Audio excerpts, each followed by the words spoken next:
And we're back. Some more Starsector. A little bit by accident. So I was playing around and I accidentally discovered a money pump in Starsector. So I thought I'd do a quick video on it. Now, this here is just a regular colony, and what we're doing is we're launching a raid against it.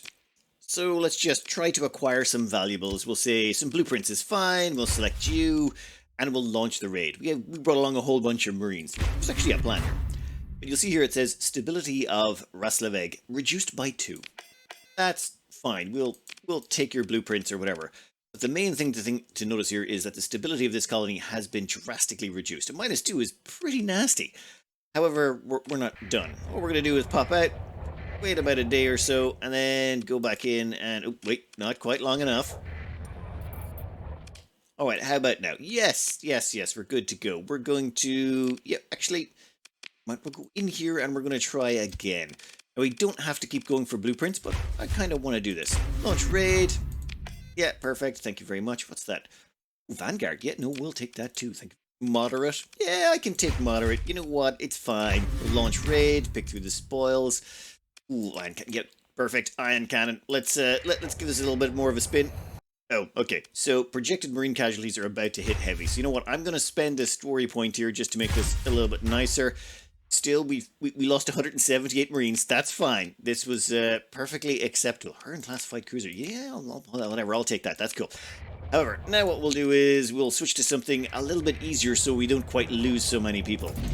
And we'll go in here. We'll launch a raid. This time we're going to disrupt the operations of industries. You know what? Let's say you. Moderate losses. No, we'll go back until we hit... yeah, light losses is fine by me. We'll select that.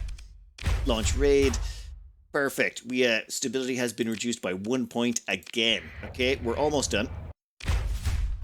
Oh, stability reduced by 1 again. Thank you kindly. That is beautiful. Now, we're not doing all of this for our good health. No, we're doing this to reduce the stability of this colony below 0. Well, we want it to be 0 or, you know, somewhere around there is good. Now, you'll see that 5, 6, 7, 8, 9. So this colony has a base stability of 9. We've reduced it 6 points below that. You can see here recent unrest -15. This goes down by 1 point every 3 months. We have basically stuck this place in a massive nasty spiral.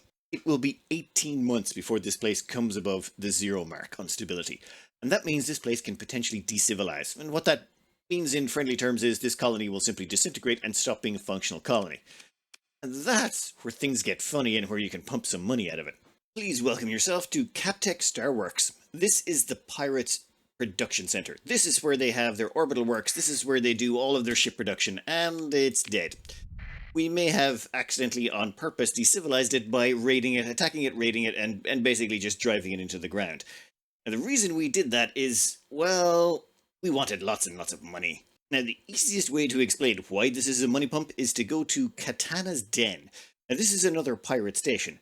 However, things are very different here. If we go into trade goods and we check up under supplies, supplies cost 339 credits.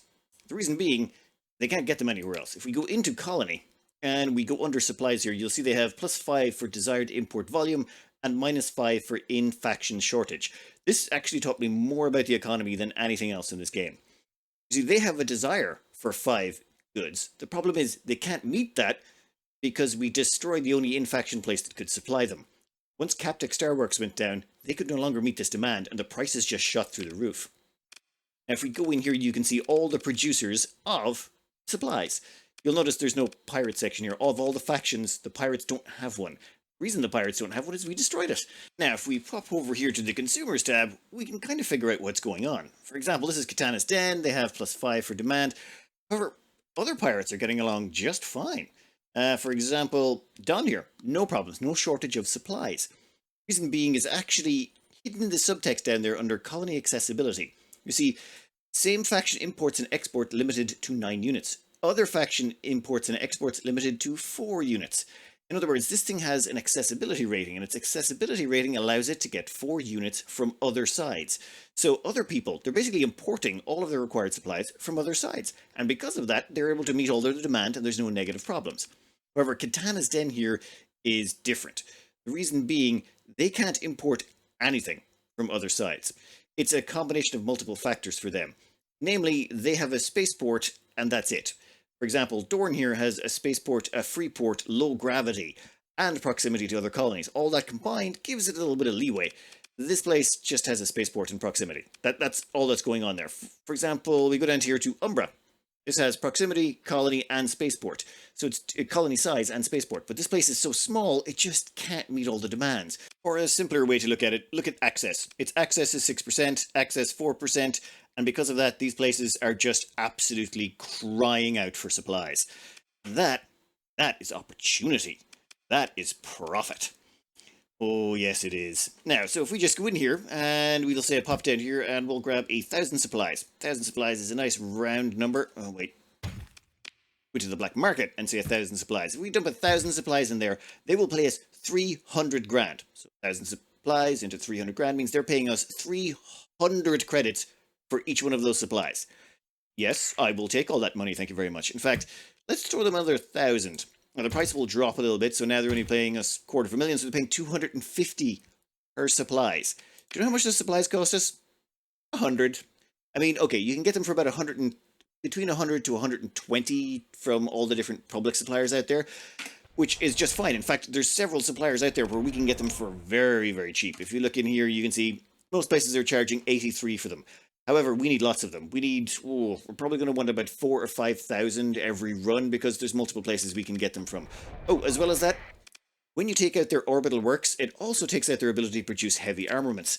Heavy armaments are also a production of your orbital works, which means, well, they've got another problem. The thing is, heavy armaments are not nearly as bad. The reason I went for supplies is because heavy armaments, you only need about 2 or 3 of them. In fact, if we check under quantity, I think the highest place is the Sindrian Diktat at about 7. However, if we check out things like, well, supplies here, you'll notice that this can go up to 9 or 10. So causing a problem for the pirates in the supply section leads to far more problems. You could do things with luxury goods, that only goes up as high as 7. You know, organics, food, all these, they're low value items. But supplies are just in that perfect sweet spot of, it's about $100 a pop, and they need thousands of them. Which leads us to massive, massive profits, just from those 2 trades. And throw in the fact that it also leads them to a deficit in heavy armaments, meaning we can sell them 300 heavy armaments here for about 305 grand. I think we paid 100 grand for those, so that's a couple of 100 grand profit. However, that's not all. This is Nova Maximus.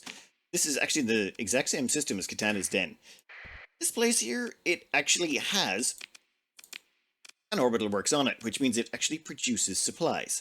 I probably didn't go over this in enough... Okay, excuse me, it's been a very sunny day in Ireland at the moment, so I may or may not have went to a few gardens. So the orbital works here produces all 4 of those items in production, and there's only 3 of them we can trade.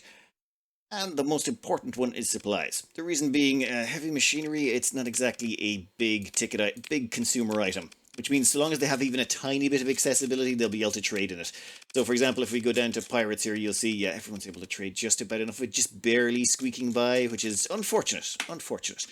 But this place is right next door, and they're more than happy to trade with us. And you can go in there with your transponder off, and they don't care, and they're charging 87 for supplies. Yeah, we will take that. And even on the open market, buying these things in the open market will cost 121. Now, I'm not going to do it for reasons I'll point out in a minute, but it does mean that even buying them in the local neighborhood, we can make an enormous profit. However, you make profit so quick, why not just make a colony? Before we get on with the colony, we've headed over to Kenai. Kenai is one of those places that also has horrendously bad accessibility. Its access is 4%, which means it also is crying out for supplies, meaning we can dump them, say 1,000 supplies right here, and if we throw that over to them, $250,000. So they're paying 261 for the supplies we paid about $100 for. In fact, let's just throw them another 1,000. Now, it won't be quite as nice. You'll only make about $99 in profit for every one you're selling them, but it depends how much of a hurry you're in. Now, there's still more. There's just so much money to make. That's Katana's Den in McGeck. So let's try one last thing, just to point out just how ridiculous the amount of money you can make is. This here is Kenai. It's a little planet inside the Luddic Church region.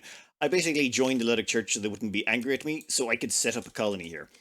Now, that may seem a bit crazy, but you gotta realize, the first thing we did when we moved in here is we put down an orbital works. And once we had an orbital works down, that started producing us resources. And we've also got a resource stockpile out of it. So right now, we've got 4,800 supplies and 585 heavy armaments. we were to grab 1,000 supplies from here, you'll notice charges us 100 grand. So it's $100 a supply always, meaning we could just grab all of them. Pay $100 a piece. We have a definitive supply of them that we don't have to care. For example, we can also grab 300 heavy armaments, which we pay 150 grand for. I think we can sell that for about 300 grand when we go back to that other place once it ticks over again. This is just a perfect way to print money. Now, I know I've only got about 3 million, but you do have to realize we paid for an orbital works, which we upgraded, a refining building, a patrol HQ, heavy batteries, which is upgraded from whatever it was before then, orbital station, which we're upgrading, way station. All of this stuff was paid for, and our money just keeps rapidly increasing. So long as you're willing to stop every so often and just go do 1 or 2 quick trade runs, you can pull in about 300 to 500 grand. It's ridiculous. All you have to do is get a fleet big enough to take out the Captech Starworks. Now, when it comes to taking out Captech Starworks, apologies again. Like I said, beer garden weather, so I haven't done extensive testing on this. But all I did was just went in and smashed their starbase and then went in on the ground. Now, the thing is, if you want to do an orbital bombardment, which I would heavily recommend, you're going to have to engage their orbital station. So the thing is, it's not very strong, so let's just try 6 and see how that goes.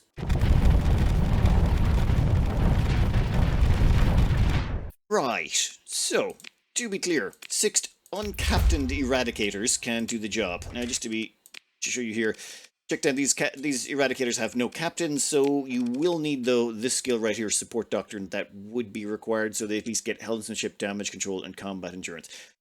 Maybe not 100% necessary, but the fact that 6 of them can do it is kind of crazy. I've already done a tutorial on these boys anyway. It's 2 heavy maulers, 1 hypervelocity driver, 3 railguns, and 4 Vulcan cannons. And that's the build on them. So 6 of those can handily smash Captech Starworks. And then when you go in, consider your military options, you would do an orbital bombardment. Do it tactical. If you do saturation, you're going to annoy a lot of people. Don't do that. Just do a tactical bombardment, launch it, continue, have a look at the colony. You'll notice here their heavy batteries are completely disrupted. That reduces their stability because they actually provide stability. That's already hurt them. Now you can just start smashing the bejesus out of them. Now, you don't have to go in and do the blueprints like I was doing on the previous one. It is a nice way to grab yourself some blueprints if you'd like. What do you got?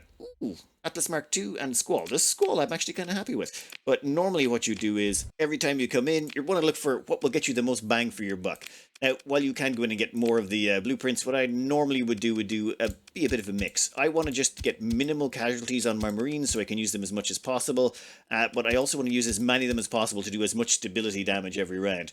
So we'll hit them up with that, launch raid.